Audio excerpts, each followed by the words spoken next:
ত্রিপুরার চাকরি প্রত্যাশী ভাই বোনদের কল্যাণে তাদের সহযোগিতা করার জন্য ত্রিপুরা সরকার খুব গুরুত্বপূর্ণ একটা নতুন সিদ্ধান্ত নিয়েছে। সত্যি এটা গুড নিউজ। বর্তমানে ত্রিপুরা রাজ্যে মন্ত্রিসভার সিদ্ধান্ত অনুযায়ী 5,000-6,000 ভ্যাকেন্সি ক্রিয়েশন করা হয়েছে, যেগুলো খুব শীঘ্রই অ্যাডভার্টাইজমেন্ট বেরোবে।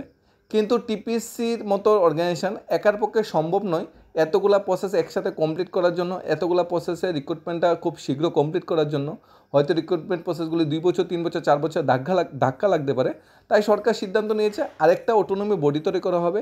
কীভাবে সে অটোনমি বডি তৈরি করা হবে, অটোনমি বডির অধীনে কী ধরনের রিক্রুটমেন্ট প্রসেসগুলি হবে, পাশাপাশি জিআরবিটি কি উঠে যাবে বা জিআরবিটির মাধ্যমে যে নিয়োগগুলো হবে সেগুলি কি সেইভাবেই থাকবে, নাকি নতুন একটা বোর্ড যে গঠন করবে সেই বোর্ডে চলে যাবে, সমস্ত কিছু থাকছে। পাশাপাশি টেট কোচিং সেন্টারের মালিকেরা মহাবিপাকে আছে, একটা প্রতিবেদন উঠে এসেছে। সত্যি কি টেট যে কোচিং সেন্টার তার মালিকরা মহাবিপদে আছে? বর্তমানে কি টেট কোচিং সেন্টারের মালিকেরা কি কোনো ষড়যন্ত্র করে চাকরি করতে সেই ভাই বোনদেরকে আন্দোলনে বা বিক্ষোভে ঠেলে দিচ্ছে? এই ধরনের একটা নিউজ উঠে এসেছে।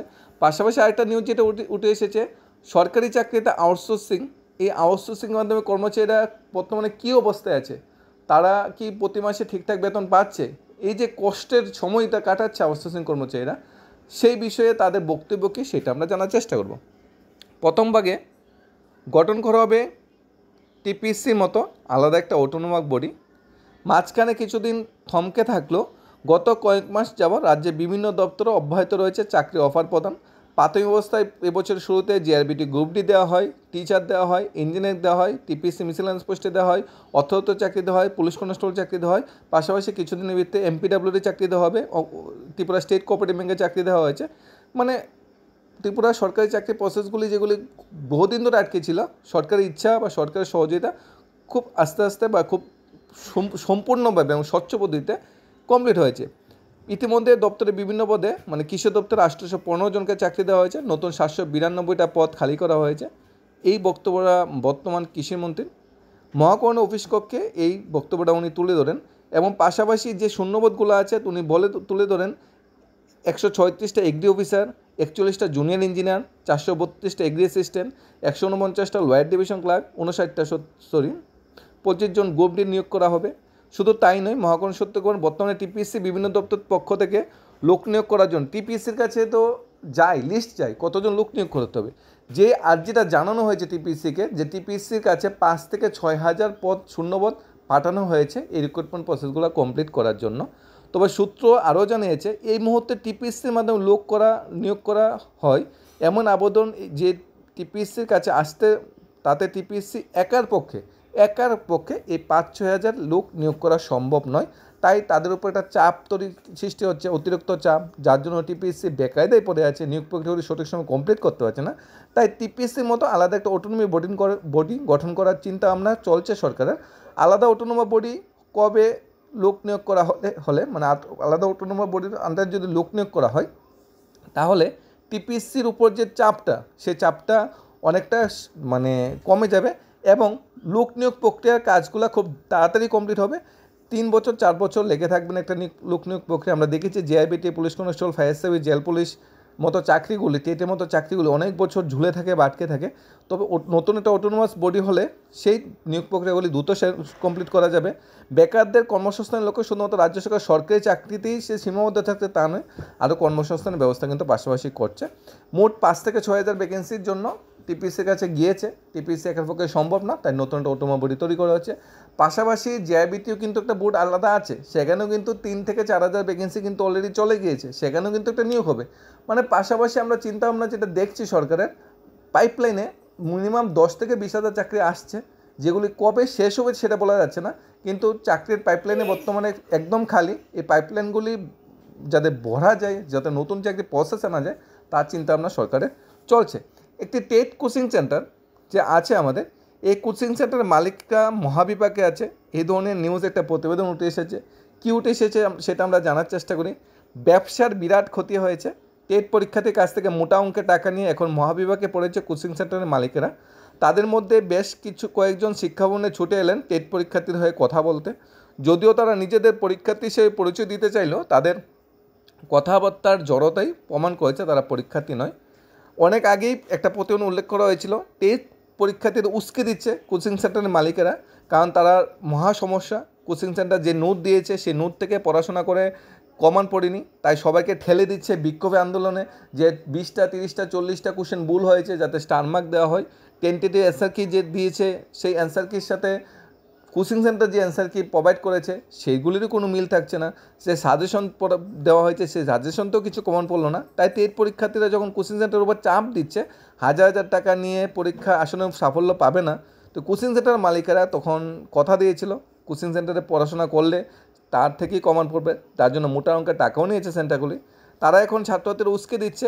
এদিন কোচিং সেন্টার মালিকেরা খুব এডুকেশন অফিসে গিয়ে নিজের বক্তব্য রেখেছে, যদিও সাংবাদিক দেখতেই তারা কেটে পড়েছে। এই ঘটনা নিট, স্লেট, নেট, জি বিভিন্ন পরীক্ষায় এমন প্রশ্ন বা বিতর্ক উঠে, সেখানে উত্তর দিয়ে চ্যালেঞ্জ করা হয়। কেউ চ্যালেঞ্জ করলে সেই চ্যালেঞ্জ সাবজেক্ট এক্সপার্টের কাছে পাঠানো হয়, তারপর যদি সেই চ্যালেঞ্জ থেকে তাহলে পরীক্ষায় পক্ষে রায় আসে। এখানে অনলাইনে চ্যালেঞ্জ করতে হয়, সারা দেশে একই নিয়ম। টিআরবিটি 2015 সাল থেকে শুরু করে সেই নিয়মেই চলে যাচ্ছে। টিআরবিটি একটা অফিসিয়াল ওয়েবসাইট দিয়ে দিয়েছে মানে কোশ্চেনগুলোকে চ্যালেঞ্জ করার জন্য। টিআরবিটি বারবার বলছে তোমরা অনলাইনে চ্যালেঞ্জ করো, তারপরও পরীক্ষার্থীরা বারবার টিআরবিটি অফিসে যাচ্ছে। এই যে পরীক্ষার্থীরা বারবার টিআরবিটি অফিসে যাচ্ছে, এই প্রতিবেদন অনুযায়ী বলা হচ্ছে যে কোচিং সেন্টারের মালিকেরা ঠেলে দিচ্ছে। এখানে আমাদের যে বক্তব্যটা, আমাদের বক্তব্য হলো আমরা স্বাধীন, আমরা টিআরবিটি চেয়ারম্যানের সাথে দেখা করতেই পারি। এখানে কোচিং সেন্টার মালিকেরা ঠেলে দিচ্ছে বা উস্কে দিচ্ছে, এই বক্তব্যটা পুরোপুরি এর বিপরীতে আমরা থাকছি। এই বক্তব্যটাকে আমরা সমর্থন এখানে করছি না, কারণ কোচিং সেন্টারের কাছে যখন স্টুডেন্টরা যাবে, ছাত্রছাত্রীরা যাবে যে এই প্রশ্নগুলি সিলেবাস বহির্ভূত, এই প্রশ্নগুলা ভুল আছে উত্তরগুলা, কোচিং সেন্টার তো একটু হেল্প করবই। কোচিং সেন্টার সবসময় তো স্টুডেন্টের জন্য তৈরি হয়েছে, স্টুডেন্ট তো হেল্প করবই, সেই হেল্পটা কোচিং সেন্টার করছে। এখানে উস্কে দেওয়ার তো কিছু নেই। তারপরে অনেক ক্যান্ডিডেট হয়তো কোশ্চেন করছে, গিয়ে কোনো লাভ হয়নি। যার ইচ্ছা যাক, যে গিয়ে দেখা করুক। এখানে তো কেউকে মারামারি হচ্ছে না, আইন তো নিজে হাতে তোলা হচ্ছে না, সবাই যাচ্ছে শান্তিপূর্ণভাবে ধর্ণা বা বিক্ষোভ দেখাচ্ছে, টিআরবিটি চেয়ারম্যানের সাথে কথা বলার চেষ্টা করছে যাতে নিজের বক্তব্যটা পেশ করা যায়। অনলাইনে তো সমস্ত কিছু লেখা যায় না, তাই অফলাইনে যাতে নিজের বক্তব্যটা পেশ করা যায় তার জন্য টিআরবিটি চেয়ারম্যানের সাথে দেখা করতে যায়। এটা কোনো আইন বিরোধী কাজ নয়, এটা কোনো হিংস্র কোনো আন্দোলন নয়। এই আন্দোলনটা হলে এখানে রাজ্য সরকারেরও কোনো ক্ষতি নেই, টিআরবিটিরও কোনো ক্ষতি নেই, স্টুডেন্টেরও কোনো ক্ষতি নেই। এখন টিআরবিটি তাদের সাথে দেখা করবে না করবে, তাদের কোশ্চেনগুলো স্টার মার্ক দেবে না দেবে, সবগুলোই হবে সাবজেক্ট এক্সপার্ট মারফত। মানে তারা যদি যায়, সাবজেক্ট এক্সপার্টরা তো 2 মার্ক বেশি দেবে না, না গেলে তো সাবজেক্ট এক্সপার্টরা 2 মার্ক কম দেবে না। এখন যেহেতু সাবজেক্ট এক্সপার্ট সব কিছু দেখবে, তো এখানে স্টুডেন্টরা যাবে না যাবে তাতে তো কোনো টিআরবিটির কোনো প্রবলেম হওয়ার কথা নয়। তাই স্টুডেন্টরা নিজের অভিব্যক্তি প্রকাশ করার জন্য যেতেই পারে এবং গিয়ে কথা বলতেই পারে, এবং সেটা কোনো আইন বিরোধী কাজ নয়। অবশ্যই স্টুডেন্টের নিজের অভিজ্ঞতা জানানো দরকার। আমরা 2021 সালে দেখেছি স্টুডেন্টরা আন্দোলন করার ফলেই তারা একসাথে নিয়োগ হয়েছে, এতগুলো কিন্তু পোস্ট খালি ছিল না। স্টুডেন্টরা আন্দোলনের ফলেই কিন্তু 2021 সালে এত সংখ্যক স্টার মার্ক পড়েছিল। এখন যদি টিআরবিটি যারা সাবজেক্ট এক্সপার্ট তারাও দেখছে স্টুডেন্টরা বারবার যাচ্ছে, টিআরবিটিও দেখছে বারবার স্টুডেন্টরা যাচ্ছে, তখন তাদের কাছে মেন্টাল একটা চাপ থাকবে যে হ্যাঁ এইগুলো আরও ভালোভাবে পুঙ্খানুপুঙ্খানুভাবে সাবজেক্ট এক্সপার্টদের চেক করা দরকার। সব মানুষ মাত্রই ভুল হতে পারে, সাবজেক্ট এক্সপার্ট এখানে ভুল করেছে, এগুলি সংশোধন করার জন্য স্টুডেন্টরা যদি যায়, আমি ব্যক্তিগতভাবে বা আমাদের ব্যক্তিগতভাবে এত প্রবলেম থাকার কথা নয়। যা কিছু হবে আইন মাত্রই হবে। এখানে সাবজেক্ট এক্সপার্ট যা বলবে তাই সর্বশেষ কথা। স্টুডেন্টরা নিজের প্রতিবাদ বা নিজের বক্তব্য টিআরবিটি অফিসে জানাতেই পারে, যদি সেটা হিংস্র না হয় তাহলেই চলবে। এখানে অনেকগুলো বাজে কথাও লেখা হয়েছে। কোচিং সেন্টার মালিকেরা বিরুদ্ধে টিআরবিটি আন্দোলন নামিয়ে দিচ্ছে। রাজ্য সরকার নিয়োগ সংক্রান্ত যে কোনো পরীক্ষা হলে কোচিং সেন্টার মালিকের রাস্তায় নামবে পরীক্ষার্থীরা। এখন থেকে কোচিং সেন্টার মনিটরিং দরকার বলে তারা বলছে। প্রশ্নমতো সব ঠিকঠাক আছে বলছে টিআরবিটি অফিসে। উত্তরপত্র বিতর্ক থাকলে হাজার হাজার পরীক্ষার্থীরা কেন যাবে? কোচিং সেন্টার মালিকেরা কেন তারা আন্দোলনে নামিয়ে দিচ্ছে? কেন তাতে লক্ষ মানে হাজার হাজার টাকা নিয়ে অনেক ধরনের কথা বলা হয়েছে। সেগুলোর পক্ষে আমরা ছিলাম না, আছিও না এবং থাকবো না। আমরা বলছি যে আন্দোলন বা প্রটেস্ট হচ্ছে তা অবশ্যই হওয়ার দরকার, যত না পর্যন্ত নিজের অধিকারকে আনা যায়। এখানে কোশ্চেনটা আজ থাকতে পারে ফায়ার সার্ভিস ক্যান্ডিডেট আন্দোলন করছে, এখানে তাদের কি প্রবলেম? প্রবলেম তো নেই। 3 বছর ধরে রিক্রুটমেন্ট প্রসেস আটকে আছে, চলছে না, লিখিত পরীক্ষা ক্যান্সেল। এসটিইটি কী হয়েছে? 3 বছর ধরে আটকে আছে। প্রটেস্ট আন্দোলন তো করতেই হবে, নিজের প্রাপ্যর জন্য কি রাস্তায় নামবো না? নামা এটাতে কোনো ভুল নয়। হ্যাঁ, যদি সেটা বৈধ না অবৈধ হতো, যদি অহিংস হতো, যদি যেটা মানে মারামারির পর্যায়ে চলে যেত, যদি যেটা আইন নিজের হাতে তুলে দেওয়ার পর্যায়ে চলে যেত, তখন এটাকে অবশ্যই সাপোর্ট করার মতো নয়। তবে একতা স্বচ্ছতা মেনটেন করে সব কিছু করা দরকার। এখানে টিআইবিটি যে প্রতিবেদন উঠে এসেছে কোচিং সেন্টার মালিকের বিরুদ্ধে, তার পক্ষে আমরা একদমই নয়। এসে কোচিং সেন্টার বইগুলি আদৌ ঠিকঠাক আছে কিনা, কোচিং সেন্টার এইসব বই উত্তরের নোট যে দিচ্ছে ঠিকঠাক আছে কিনা, প্রশাসন অবশ্যই চেক করা দরকার। এই বক্তব্যটা অবশ্যই আমরা পক্ষে আছি। অবশ্যই প্রশাসনের চেক করা দরকার যে উত্তরগুলা যে কোচিং সেন্টারগুলি দিচ্ছে সেগুলি ঠিকঠাক কিনা, এনসিইআরটি গাইডলাইন্স মেনে দেওয়া হয়েছে কিনা। আরেকটা যে প্রতিবেদন উঠে এসেছে আউটসোর্সিং নয়, সরাসরি নিয়োগের কথা বা দাবি করছে কর্মীরা। কেন এই দাবিটা করছে, আমরা এটার যুক্তিকতা আছে। আউটসোর্সিংয়ের মাধ্যমে চাকরিগুলো কী হয়, সরকার ডাইরেক্ট চাকরি দিচ্ছে না। যেমন বিদ্যুৎ দপ্তরের ব্যাপারটাই দেখো, সরকার ডাইরেক্ট চাকরি দিচ্ছে না, একটা কোম্পানিকে আনা হচ্ছে।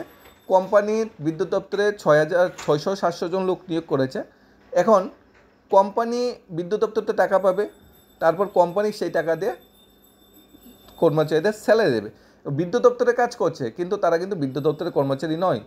অনেকটি পিডাব্লিউডি পঞ্চায়েত বিভিন্ন দপ্তরে কাজ করছে, কিন্তু ওই দপ্তরের কর্মচারী নয়, কিন্তু সোফের নিয়োগ করছে। এগুলোকে আউটসোর্সিং বলা হয়।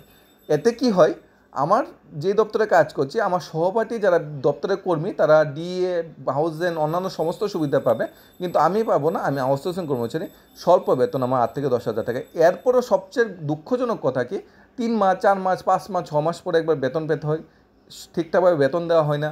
তারপর যখন এজেন্সিকে 12,000 টাকা দেওয়া হয়, এজেন্সি মারফত কর্মচারীদের 8,000 টাকা দেওয়া হয়, তারপর মাঝপথে মধ্যস্থতাকারী এজেন্সিরা 4 থেকে 5,000 টাকা বেশি পেয়ে যাচ্ছে। এই নিয়েও কিন্তু কোশ্চেন মার্ক থাকছে, কেন গভর্নমেন্ট নিজে ডাইরেক্ট রিক্রুটমেন্ট না করে এই আউটসোর্সিং পথে আছে। আউটসোর্সিংয়ে কর্মচারীদের ভবিষ্যৎ সত্যি অন্ধকার। দেখো, সবাই বৃষ্টির দিনেও সবাই রাস্তায় নেমেছে, সবাই আন্দোলনে নেমেছে। একটাই বক্তব্য, আমার বেতন 8-10,000 টাকা, সেটা বড় কথা নয়, বেতনটা যাতে মাসে দেওয়া হয়। তাই আউটসোর্সিংয়ের নিয়োগটা সত্যি মানে পার্মানেন্ট একটা নিয়োগ আমরা বলতে পারি না। এর ভবিষ্যৎটা কিন্তু ঠিকঠাকভাবে আলোকিত নয়। এখানে কর্মীরা যখন বেতনের বেশি দাবি করে, তখন কর্মীদের চাকরি থেকে বাতিলের হুমকি পর্যন্ত দেওয়া হয়। এই ধরনের বক্তব্যটা এসেছে। ঠিকঠাক মতো ইপিএফের টাকা, পেনশনের টাকা বা ইন্স্যুরেন্সের টাকা ঠিকঠাক তাদের দেওয়া হয় না। এই ধরনের বক্তব্যগুলি উঠে এসেছে। এবং এটাও উঠে এসেছে, আউটসোর্সিংয়ের চাকরি একটা অভিশাপ ছাড়া কিন্তু আর কিছুই নয়। যে ঘটনায় গত বেশ কয়েক মাস ধরে কর্মীদের কুড়ে খাচ্ছে, সেটা হলো তাদেরকে আর্থিকভাবে বঞ্চিত করা। কর্মীদের বক্তব্য, তারা ঠিকঠাক কাজ করে ঠিকঠাক সময়ে অন্যান্য রেগুলার কর্মচারীর মধ্যে কাজ করলো, ঠিকঠাক সময় মতো তাদের বেতন দেওয়া হয় না। বেতনের কথা জিজ্ঞেস করে তাদের চাকরি বাতিলের হুমকি দেওয়া হয়। এই ধরনের 4 দফা দাবি নিয়ে তারা অলরেডি ডেপুটেশন দিয়েছে, আস্তে আস্তে অন্যান্য আউটসোর্সিং কর্মচারী ডেপুটেশন দিচ্ছে। কেন আমাদের নিয়মিত চাকরির ব্যবস্থা করা হচ্ছে না? এই 3টা প্রতিবেদন আজকে নিউজে উঠে এসেছে। টেট পরীক্ষার্থী কোচিং সেন্টারের বিষয়ে, তারপর উঠে এসেছে আউটসোর্সিং চাকরির যে বর্তমান যে করুণ অবস্থা সেই বিষয়ে। আর একটা গুড নিউজ যেটা উঠে এসেছে, টিপিএসসির মতো আরেকটা বোর্ড গঠন হচ্ছে। আশা করছি এখন চাকরির প্রসেসগুলি খুব দ্রুত কমপ্লিট হবে, 4-5 বছর 3 বছর সময় অ্যাটলিস্ট লাগবে না। ধন্যবাদ সবাইকে। Studies of Tripura YouTube channel.